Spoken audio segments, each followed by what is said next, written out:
Coming up in this episode of the All Aboard Podcast, we recap the last week of June 2024, and we set the table for what's going on this week in railroading. Have your tickets out of the envelope. All aboard, please. Now boarding on track number 8 is train number 1, the All Aboard Podcast, your tri-weekly excursion into transportation excellence, and I am your conductor, Phil Bell, Enterprise B. PB Crisp, Mr. 645, a highly trained rail enthusiast who's blessed to have a highly trained railroad audience, and it is great to hold the E. Hunter Harrison Chair here at the Bell Institute for Advanced Railroad Studies, where there are no degrees, because the learning never ceases. And for the first time this week, it is great to be back behind this, the Brunswick Green PLB microphone. Now, I want to start by thanking all of you out there on CP5 Cam who follow us on YouTube. In the past 2 weeks, we have doubled our subscriber count, and I got to tell you, it is so cool that you guys have been out there engaging with all of our videos, especially what we put out about Reading 2102 up on the Reading Blue Mountain Northern, not to mention some of the other great content, including this podcast and whatever else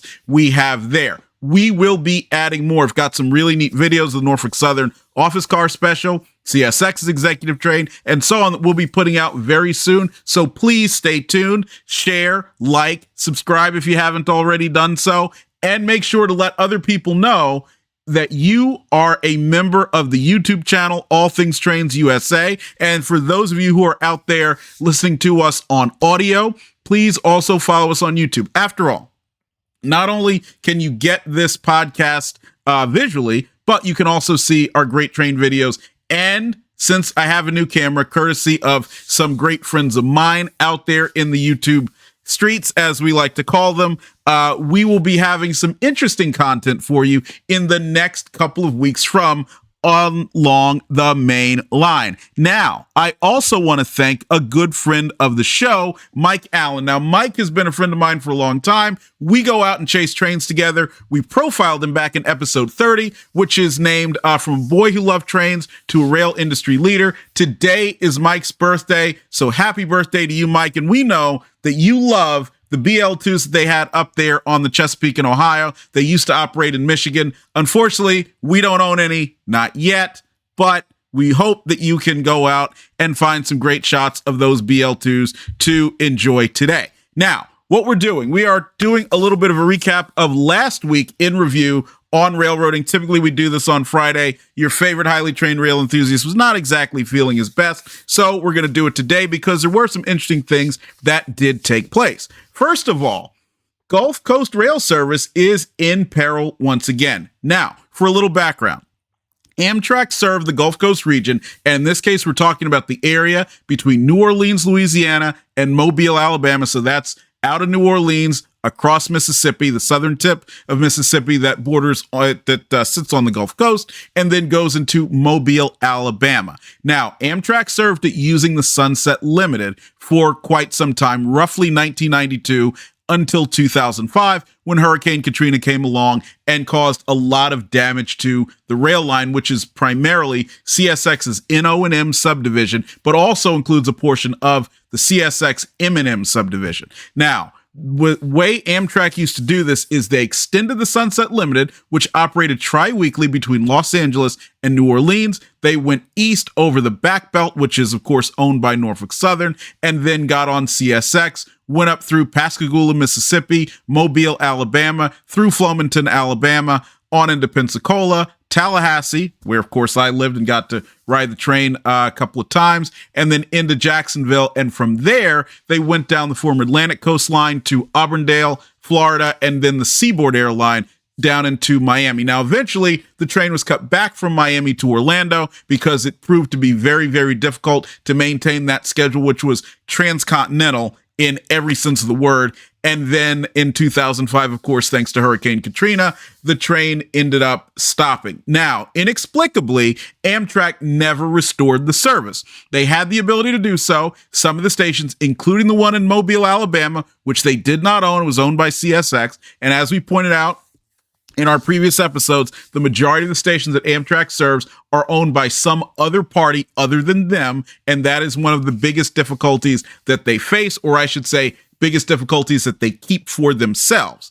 And so the station was eventually sold to a developer and demolished in 2007. So it has not been there. And also Amtrak claimed that it could not restore the service because in the time that it was suspended, the crews were no longer qualified to operate the line. And therefore the cost of requalifying the crews would be too big. For many years, they just simply listed it as being suspended and made no effort to bring it back. Now, a variety of private groups and also government-associated groups have gotten involved to try to bring back a portion of the run, and the big focus has been on the New Orleans to Mobile segment. This has faced a lot of opposition, most notably from the Port of Mobile, but also from CSX and Norfolk Southern. Now, Amtrak's contention is, hey, back when we put this service in place, in the early 1990s, we funded capital improvements, and therefore we should be able to make use of them. The railroads are contending that in the time that they had stopped operating the service, which again goes back to 2005,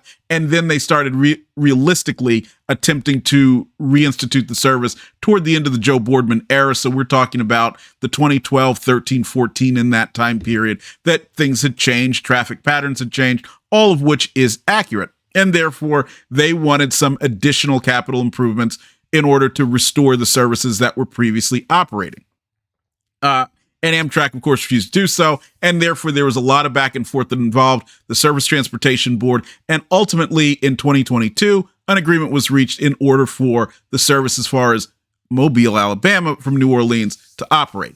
Now, another portion of this has been the funding. In 2020, the Mobile City Council agreed to provide roughly $3 million, 3.048, I believe is the exact number, in terms of operating subsidy for the train. And recently, the Port of Mobile, which was one of the most outspoken against the service, decided they would share the cost of operating it with the city of Mobile. So, as recently as about a week and a half, 2 weeks ago, it really did look like this train was on track, pun intended.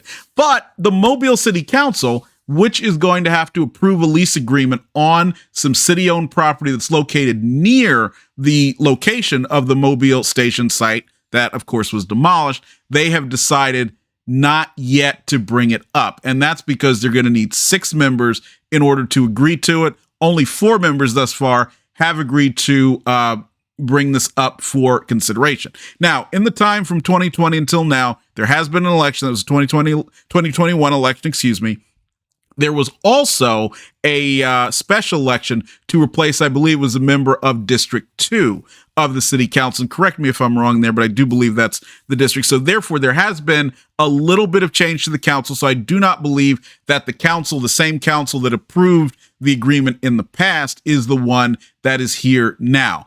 I was unable to find details on who won or who was previously serving and who was serving now, because strangely enough, although most of the information that we can find on municipalities is pretty open, it was fairly opaque in terms of Mobile. So it is possible that there has been a little bit of political change and that there are not enough members right now serving that are willing to do it. Now, based on the experience that I've had working with municipalities in terms of rail projects and railroad lobbying and the like, what is going to be really interesting is to see what members of the council are objecting and why. And if this is a situation where there's one member who is incredibly influential due to the district that they have in terms of this matter. And while the port has agreed to provide some operating funding, we're really, again, dealing with the municipality. And we're also talking about a lot of activity that's going to take place outside of Mobile. Bear in mind, even though this train is going to be terminating there, it's going to be operating all the way down to New Orleans. So it can be very, very difficult to convince someone at a local level to get involved with a lot of these interstate projects in this way. It's one thing if you said, we're going to change, let's say, build a station, or we're going to change an interchange, adjust an interchange on an interstate highway like I-10.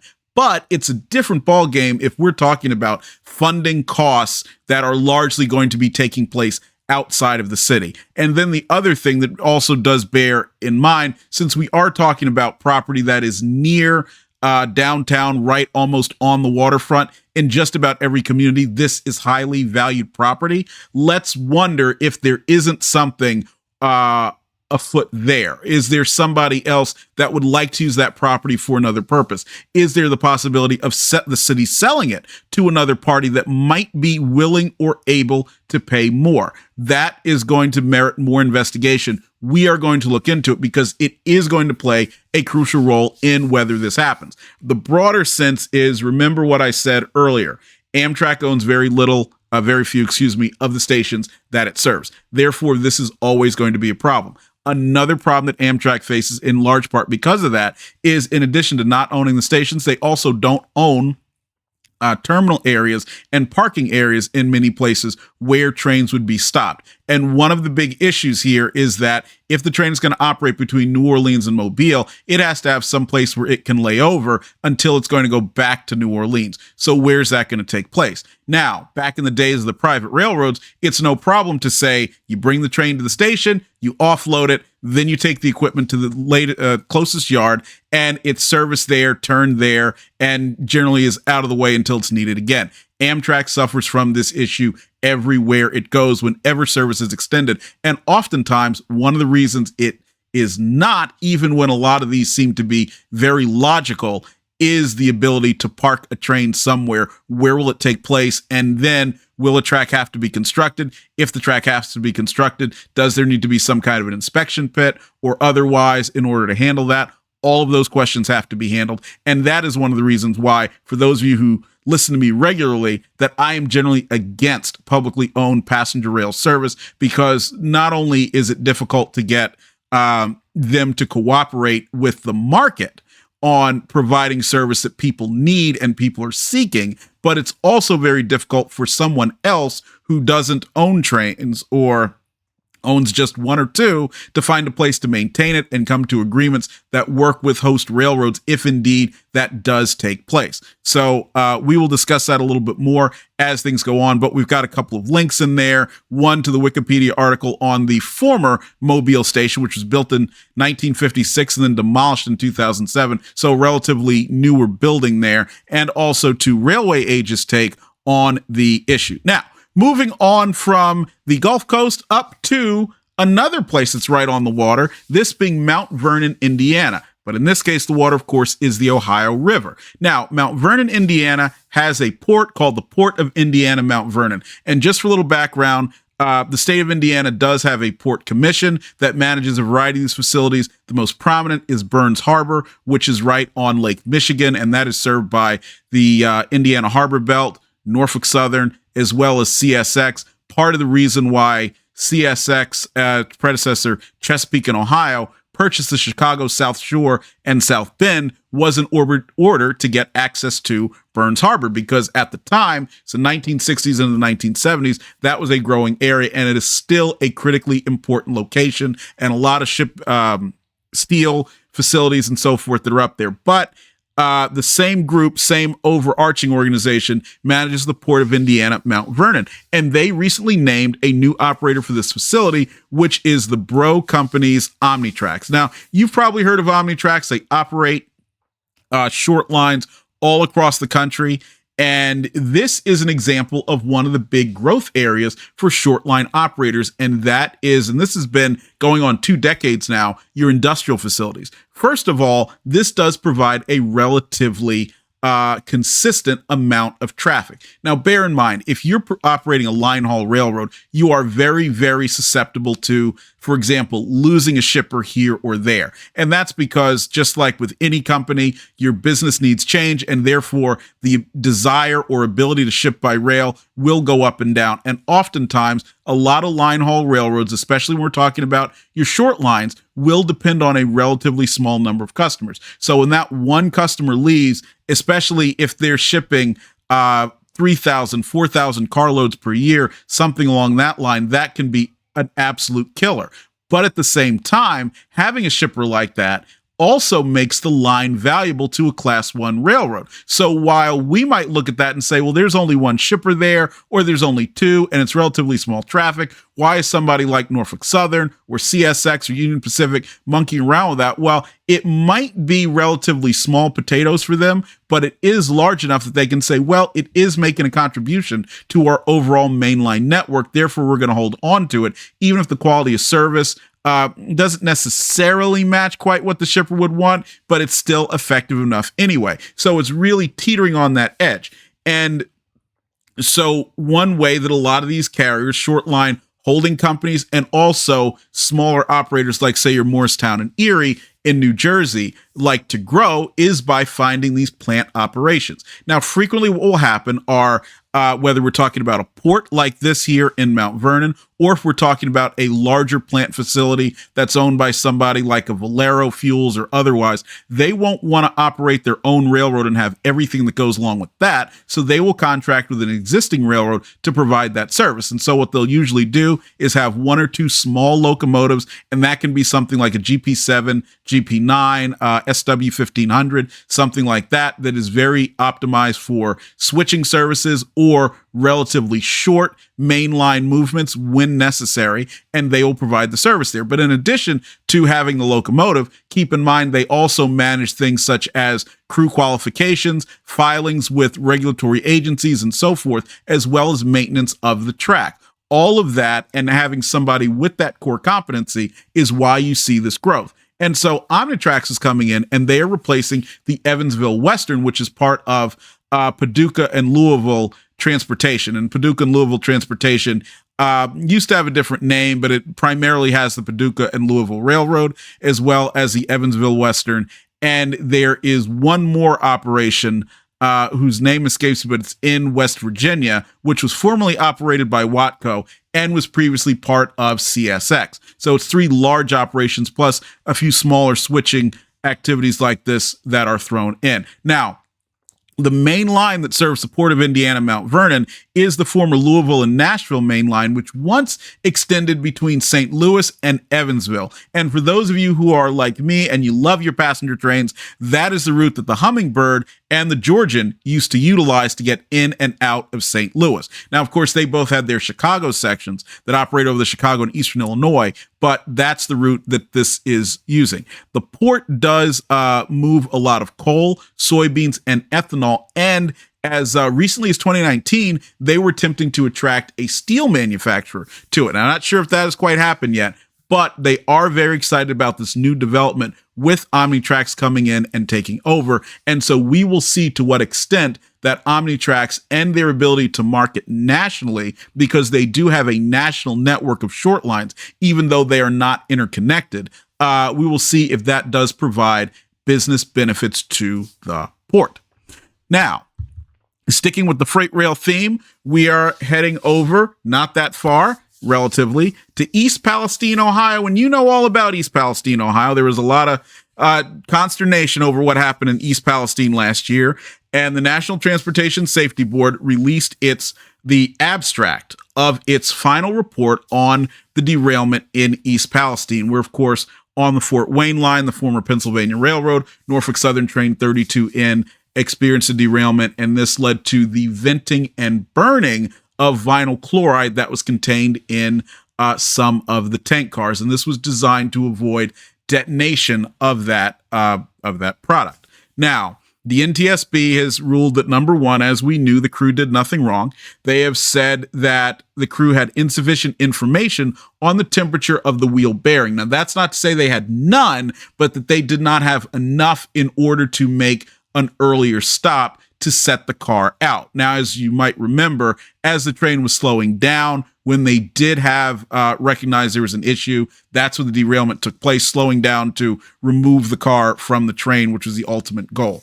They also targeted another whipping boy of regulators, which is the DOT 111 tank car. Now, they have cited that it continues to be a problem for moving flammable lading. Now, in 2023, after the East Palestine accident, and this is something that had been phased in from 2015, they were now prohibited for use to move ethanol, alcohol, and flammable liquids. Now, or most of flammable liquids, but not all flammable liquids. You are probably going to continue to see a diminution in the use of the DOT 111 tank cars. depending on what is not only what is legal, but what is going to be viewed as being relatively low risk movement as long as the cars do continue to exist. And this applies to both jacketed and non-jacketed varieties of the DOT 111. And they also continue to blame Norfolk Southern for that decision to vent and burn off the vinyl chloride. Now, depending on who you talk to, that is, something that could go either way. I am a believer that Norfolk Southern did act in the best interests of the community and, of course, itself by going ahead and venting and burning that, because even if there is a belief that we can, armchair quarterback later that, well, maybe it really wasn't going to be so bad that it needed to be burned off. Maybe it wasn't, going to be detonated or catch on fire. It was much better for it to happen this way, because in the event that something catastrophic had happened, well, what would we be saying then? There were no deaths and there were no injuries as a result of this, not only in the community, but on the train. So therefore, I would classify that as a win, even if from a public relations standpoint, it has been very, very difficult for the company and the industry overall. But the curveball that was thrown into all this is, after the report was released, Jennifer Homendy, who is the head of the National Transportation Safety Board, said that Norfolk Southern threatened NTSB staff and board with disclosing information and otherwise if they didn't come to the conclusion that Norfolk Southern was hoping for. Now, in reading some of the articles out there about this, it seems very, very thin. And what Norfolk Southern said, which was basically, look, we will talk about the issue and defend ourselves, is something that seems normal for any enterprise that's involved in any kind of business anywhere, especially when there is some kind of an accident. Why would you not want to defend yourself, especially if a government regulatory agency or investigative agency is going to come out and say some bad things about you? In fact, I would even say it is incumbent upon you to defend yourself, because nobody else is going to. Now, they're, somewhat benefiting from folks like us who are, who understand how railroads work and are willing to give them the benefit of the doubt in terms of, hey, look, they are the railroad, so therefore they have an idea and a set of plans about how they would handle something like this. Not to say carte blanche, absolutely the railroad's always right, but an understanding of, they do deal with the equipment, the chemicals, and so forth, that they and other lading that they're moving. So that is the way I typically look at this. And also the fact that, regardless of what the NTSB may say, because bear in mind, whether we're talking about the board of the NTSB or individual investigators, the people who are on the ground, the Norfolk Southern personnel who are responding to the hazardous materials issue, as well as the crew, are making split-second decisions. And if you're sitting there thinking, well, shucks, this could really blow up, let's figure out a way to stop that from happening, it makes sense that they would take that action, but also that they would defend themselves against a government body that might be trying to distort that in some form. So we're going to see where that goes, because, like I said, and not not looking to denigrate the NTSB here, but I didn't think that it was very, very substantial, the allegations that Jennifer Homendy was laying out against Norfolk Southern. But the interesting thing is going to be to see what type of blowback does come, if any, during this week, whether we're talking about from someone like the STB, the FRA, or any kind of public officials as it relates to this specifically. On a more enjoyable topic, yesterday, Union Pacific's big boy, number 4014, everybody's favorite steam locomotive, or one of everybody's favorite steam locomotives, they embarked on their national tour for this year. So since 2019, Union Pacific has been conducting tours all across its network. And I call it a national tour because Union Pacific technically is a national railroad. It does go east of the Mississippi River, even if it's not a true transcontinental railroad in the idea of going from the East Coast to the West Coast, but it does go from the East, but primarily through the West. And they will be this year touring 14 total states. They embarked on their trip leaving Cheyenne, and they're headed right now for Roseville, California, via the overland route. And for those who aren't fully inducted, what we call the overland route is really between Omaha, Nebraska, and Oakland, California. And this is primarily the original Union Pacific line, as well as the Central Pacific. So from Ogden, Utah, or Promontory Point, Utah, to the west, going into the Bay Area, San Francisco, Oakland, that sort of thing. So we typically call that the overland route. And there were obviously trains that utilized that, most notably the Overland Limited, and later called the San Francisco Overland, that kind of memorialized that name as being how the route was known. And so they are operating right now toward Roseville via Ogden, Utah. And in addition to this, they'll also be going to the Chicago metro area, Rochelle, Illinois, September 8th, Sunday, October 6th, Houston, Texas, and then October 10th through 11th in Fort Worth. So we are going to try to meet it either on September 8th in the Chicago area or October 10th through 11th in Fort Worth, depending on my other job obligations, but also on where we could get the best video of the big boy moving. Because if there's one thing we haven't yet done, is gotten the big boy moving. And we know that you want to see the big boy on the move, as do we. So we want to see that. And just for a little background, the last time they went to the Chicago area, it was 2019. And I was able to go, and they went to West Chicago at a facility named for Larry Provo of the Chicago and Northwestern. And this was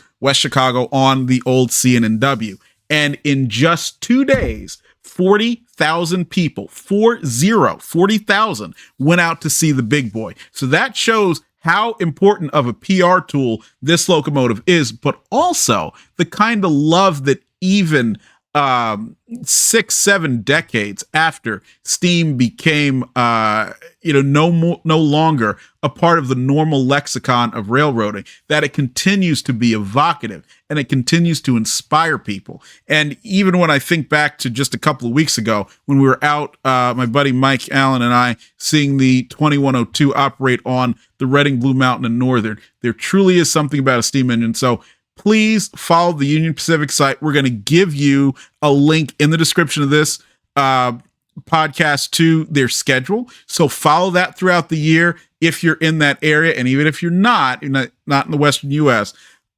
look for some times that you can go see it. Because number one, you never know when there might be some kind of a corporate decision that they aren't going to operate it anymore, or they're only going to do it sparingly. But second, if you're a rail enthusiast or you're just a casual lover of trains, your life will be changed when you see a steam engine, especially a large steam engine. And like I said, I haven't seen the big boy itself at speed, but that is the plan for this year, and you will not be sorry. And for our last topic that we've got here, also related to steam locomotives, the Virginia Museum of Transportation in Roanoke, Virginia, had 6 of the 18 board members resign inexplicably. Now, why does this matter? Well, the Virginia Museum of Transportation is the owner of Norfolk and Western, 484 number 611. And there is nothing, not even the big boy, brings people out like the 611.